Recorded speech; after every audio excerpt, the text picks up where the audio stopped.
ఇంత ఘన విజయం ప్రజల నిర్మాణానికి లేదంటే వారికి అభివృద్ధికి వారి అభ్యున్నతికి తప్ప ఇది ఒక వెండెట్ట గేమ్ కానీ లేదంటే పగా ప్రతీకారాలు తీర్చుకోవడానికి గతంలో ఇలా చేశారు కాబట్టి మనం ఇలా చేయాలి అలాంటి ఆలోచన ధోరణిని దయచేసి మనందరం దాన్ని ఎంకరేజ్ చేయకండి దయచేసి దాన్ని.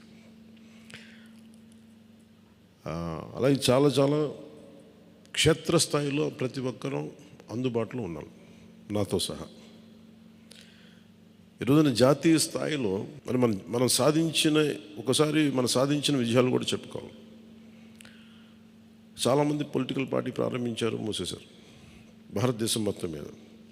ఈవెన్ ఫ్రమ్ పంజాబ్ నుంచి ఎవరు వచ్చి మాట్లాడుతున్నారు, వాళ్ళ అకాలీదళ్ ఫ్యాక్షన్ ఒకటి. మా నాన్నగారు స్టార్ట్ చేశారు, మేము స్టార్ట్ చేసి ఇనిషియేట్ చేసి ఆఫ్ చేసేసుకోవాల్సి వచ్చిందని. మన ఎన్నికలకి మనం సాధించింది from a registered political party నుంచి రికగ్నైజ్డ్ పొలిటికల్ పార్టీ. అండ్ రెండు, నెవర్ బిఫోర్ ఇన్ భారత్ పోటీ చేసిన అన్ని స్థానాల్లో భారీ మెజారిటీలతోటి గెలుపొందటం 100% స్ట్రైకింగ్ రేట్, 100%. అంటే మన మీద ఎంత విశ్వసనీయత ఉంది, అంటే ఎంత విశ్వాసం ఉంది ప్రజలకి, ఎంత నమ్మారు, ఇది వాళ్ళు చేసి చూపించారు. 2019లో ఎలక్షన్లు అయిపోయిన వెంటనే మేము తప్పు చేసాం, మేము నీకు నిలబడతాం అని చెప్పి అది ఈ రోజున మనకి మద్దతుగా నిలిచిన ప్రజలందరికీ కూడా ఇంకొక మారు చాలా చాలా ప్రత్యేకమైన ధన్యవాదాలు. అలాగే 2 పార్లమెంట్లు పెట్టాం.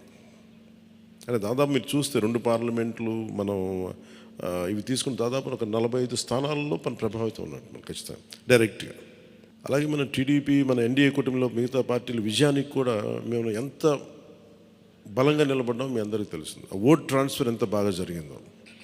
ఫస్ట్ టైం చాలా అవేకెండ్ ఓటింగ్ జరిగింది, చాలా రెస్పాన్సిబుల్ ఓటింగ్ జరిగింది.